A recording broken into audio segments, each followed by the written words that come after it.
तो सर्वप्रथम संत शिरोमणि सदगुरु रविदास जी महाराज जी के चरणों में कोटि कोटि नमन करते हुए बाबा साहब डॉक्टर भीमराव अंबेडकर साहब सिंबल ऑफ नॉलेज, इस देश को एक ऐसा पवित्र ग्रंथ जिसमें सबको समान अधिकार, सबको सम्मान देने वाले बाबा साहब डॉक्टर भीमराव अंबेडकर साहब के चरणों में कोटि कोटि नमन करते हुए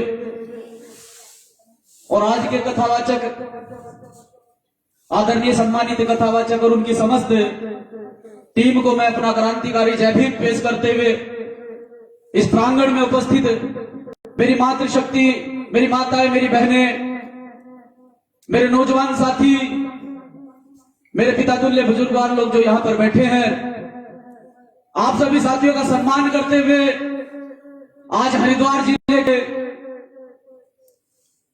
गांव झबरेड़ी विधानसभा झबरेड़ा में आप लोगों ने इतना सुंदर सा भव्य सा प्रोग्राम जो लगाया है, शायद आपको जानकारी नहीं है, लेकिन मैं कुछ जानकारी देने के लिए आप लोगों के बीच में आया।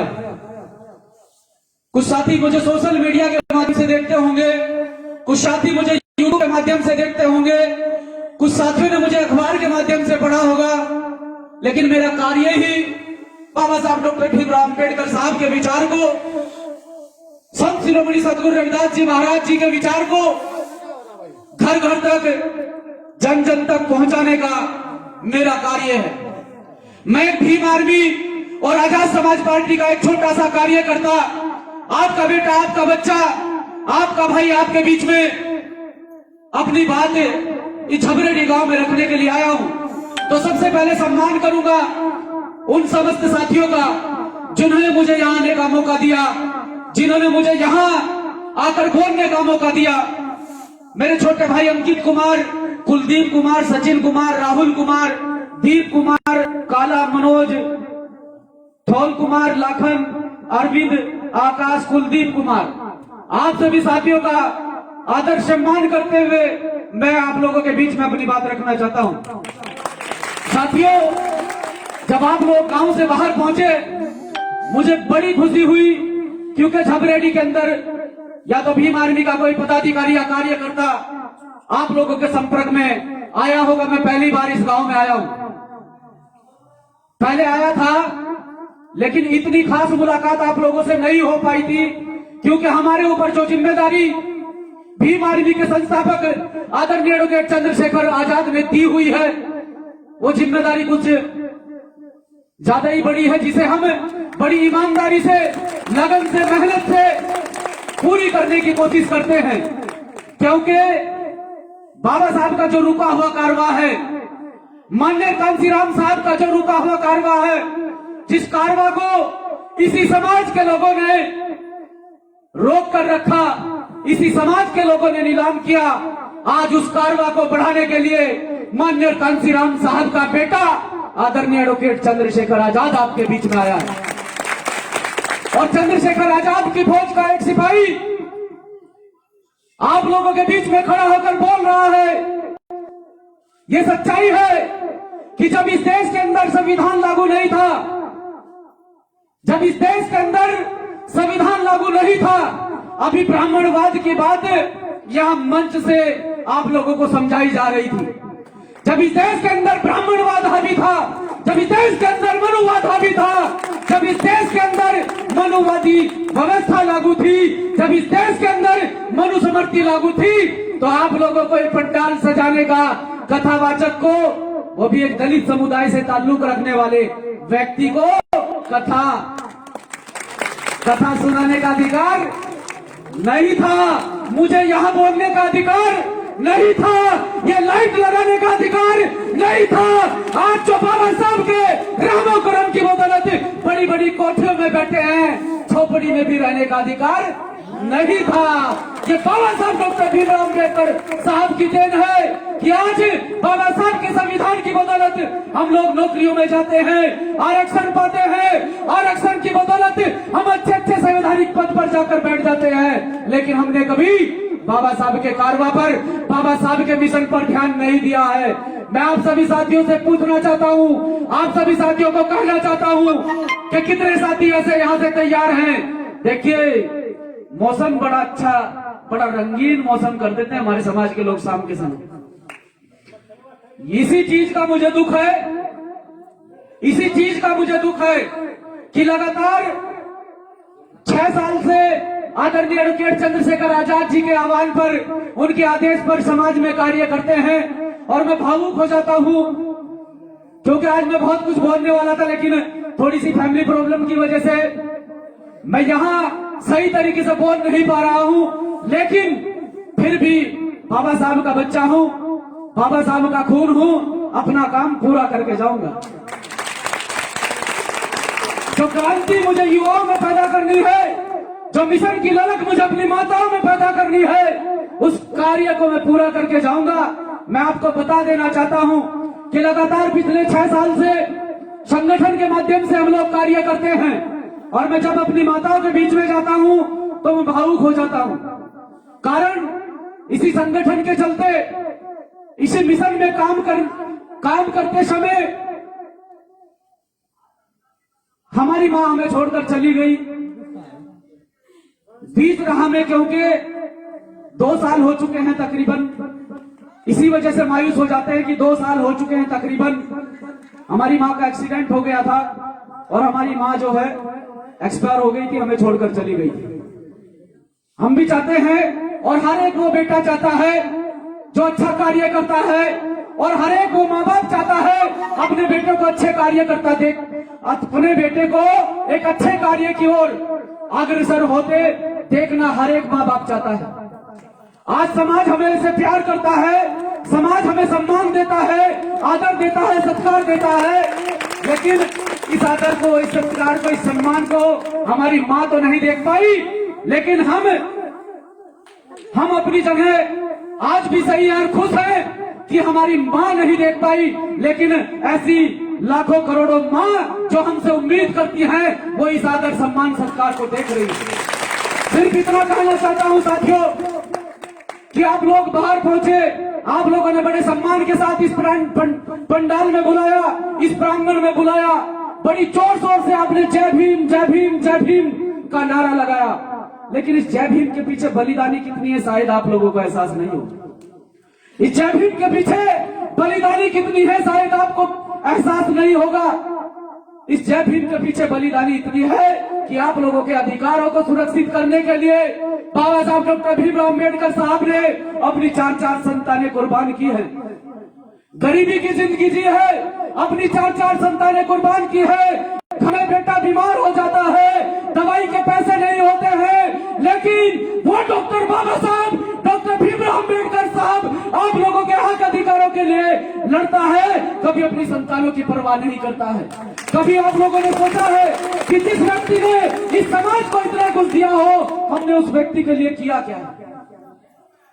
हम लोग पंडाल लगा लेते हैं, हम लोग जागरण करा लेते हैं, हम लोग कथा वाचक को बुला लेते हैं, कथा सुन लेते हैं, लेकिन इस मिशन को बढ़ाने के लिए हमने किया क्या है? हमने किया क्या है? हमने अपने माध्यम से कार्य कितना किया है? हमने कितने समाज को बाबा साहब के बारे में समझाया है? हमने कितने समाज को जागरूक किया है? और हमने कितनी समाज की मदद की है? ये शायद हमने कभी सोचा नहीं है। बाबा साहब डॉक्टर भीमराव अम्बेडकर साहब चाहते थे कि इस देश के अंदर चाहे वो शेड्यूल कास्ट का व्यक्ति हो, चाहे वो शेड्यूल ट्राइब का व्यक्ति हो, चाहे वो बैकवर्ड ओबीसी का व्यक्ति हो, चाहे वो माइनॉरिटी का व्यक्ति हो, सबको समान अधिकार मिलना चाहिए। अब आप मुझे बताएं, संविधान के आधार पर आप लोगों को समान अधिकार, समान सम्मान, समान शिक्षा मिलनी चाहिए। क्या आप लोगों को मिल रहा है? समान अधिकार है आप लोगों को आज भी है? जैसा कि कथावाचक ने अभी कुछ देर पहले ब्राह्मणवाद की बात की थी और मैंने मनुस्मृति की बात की है, तो उस मनुस्मृति के आधार पर आप लोग चौथे वर्ण में आते हैं। आप लोग चौथे वर्ण में आते हैं। ब्राह्मण, क्षत्रिय, वैश्य और शूद्र श्रेणी में भी आप लोगों को लड़ने के लिए, मरने के लिए, कटने के लिए 6743 जातियों में आप लोगों को बांट के रख दिया। कभी आपने इस जातीय भेदभाव को तोड़ने की कोशिश की है?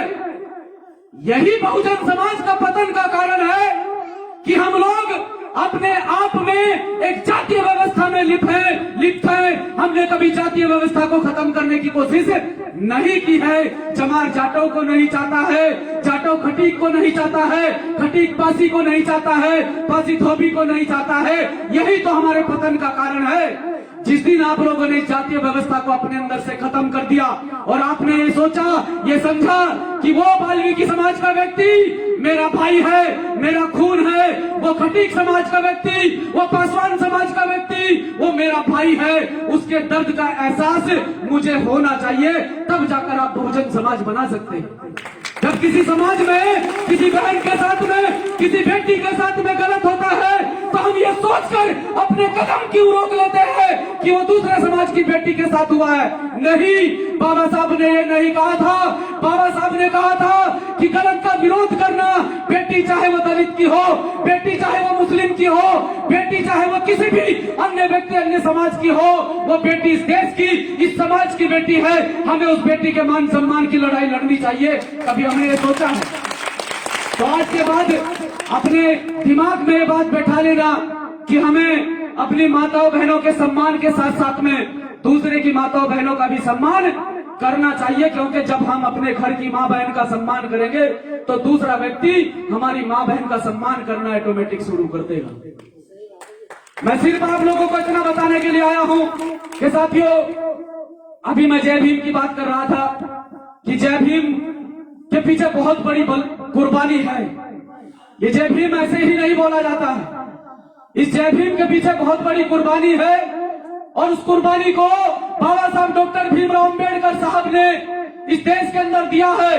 और बाबा साहब को इस देश के साथ साथ में पूरे विश्व भर के लोग मानते हैं, लेकिन पूरे विश्व भर के लोग बाबा साहब को सिंबल ऑफ नॉलेज के नाम से जानते हैं। बाबा साहब पूरे विश्व भर में सिंबल ऑफ नॉलेज के नाम से जाने जाते हैं। लेकिन जिस देश में बाबा साहब ने एक अच्छी व्यवस्था लागू की, जिस देश में बाबा साहब ने एक अच्छा ग्रंथ संविधान लिखकर तैयार किया, जिस संविधान के आधार पर आप भी नौकरी पाते हैं, जिस संविधान के आधार पर महिलाएं बराबरी का अधिकार पाती है, जिस संविधान के आधार पर ये सामने खड़ा एक शेड्यूल कास्ट का बेटा, एक दलित समाज का बच्चा समान अधिकार पाता है, वो कोठी में बैठा जो हमें नीची कास्ट का बताने की बात करता है, क्या नीची कास्ट का कहने की कोशिश करता है, उसे भी बाबा साहब ने समान अधिकार दिया, उसे भी बाबा साहब ने समान सम्मान दिया। लेकिन विशेष वर्ग, विशेष जाति का होने के कारण इन लोगों ने बाबा साहब का अपमान किया। बाबा साहब किसी विशेष जाति, किसी विशेष वर्ग के महापुरुष नहीं है। बाबा साहब इस समस्त भारत के, इस समस्त विश्व के महापुरुष हैं। बाबा साहब ने वो काम करके दिखाया है जो आज तक किसी ने नहीं किया है। बाबा साहब ने सबको बराबरी का अधिकार दिया है, बराबरी का सम्मान दिया है। साथियों, बस इतना कहना चाहता हूँ कि टेंट में बैठे हो, इसके पीछे किसी की कुर्बानी है। लाइट में बैठे हो, इसके पीछे किसी की कुर्बानी है। यहाँ अच्छा पंडाल लगा है, इसके पीछे किसी की कुर्बानी है। आज तुम बिस्लेरी का पानी पीते हो, उसके पीछे किसी की कुर्बानी है। नहीं तो जब इस देश के अंदर संविधान लागू नहीं था, जब इस देश के अंदर मनुस्मृति लागू थी, तो जिस तालाब में एक मवेशी पानी पी सकता था, जिस तालाब में एक जानवर मल कर सकता था, उस तालाब में आप लोगों को पानी पीने का अधिकार नहीं था। 20 मार्च 1927 को बाबा साहब ने एक आंदोलन खड़ा किया। उस आंदोलन का नाम था महान आंदोलन, और उस आंदोलन के आधार पर जीत हासिल की। और आप लोगों को पानी पीने का अधिकार अगर किसी ने दिलाया है तो मेरे बाबा साहब डॉक्टर भीमराव अम्बेडकर साहब ने दिलाया। वो मेरे बाबा साहब डॉक्टर भीमराव अम्बेडकर साहब ने आप लोगों को पानी पीने का अधिकार दिलाया है। तो बाबा साहब की कुर्बानी को कभी भूल मत जाना, बाबा साहब के बच्चों की कुर्बानी को कभी भूल मत जाना। नहीं तो जिस महिला को मनुस्मृति के आधार पर, हिंदू ग्रंथों के आधार पर अभी बात चल रही थी कि हमें सभी धर्मों को समान समझना चाहिए, हमें सभी धर्मों का सम्मान करना चाहिए, मैं दिल से सभी धर्मों का सम्मान करता हूं और करता रहूंगा। जो धर्म मेरी बहन बेटों की इज्जत पर आंख डालेगा, मैं उस धर्म को कभी मानने वाला नहीं हूं। मैं उस धर्म को मानने वाला कभी नहीं हूं। सिर्फ इतना कहना चाहता हूं अपनी माताओं बहनों को कि मनुस्मृति के आधार पर, हिंदू देवी देवता के ग्रंथों के आधार पर आप लोगों को ना तो पढ़ने का अधिकार था, आप लोगों को ना लिखने का अधिकार था, आप लोगों को ना नौकरी का अधिकार था, आप लोगों को ना संपत्ति रखने का अधिकार था। आज तो आप लोग बड़े बड़े महलों में रहते हैं, अच्छी अच्छी नौकरियों पर जाते हैं, महिलाएं बराबरी का सम्मान पाती हैं, IAS बनती है, इंजीनियर बनती है, तो सिर्फ और सिर्फ बाबा साहब डॉक्टर भीमराव अम्बेडकर साहब की बदौलत बनती है। 9 दिन का दिया जलाने से कभी कोई IAS नहीं बन सकता है। अगर मेरा चैलेंज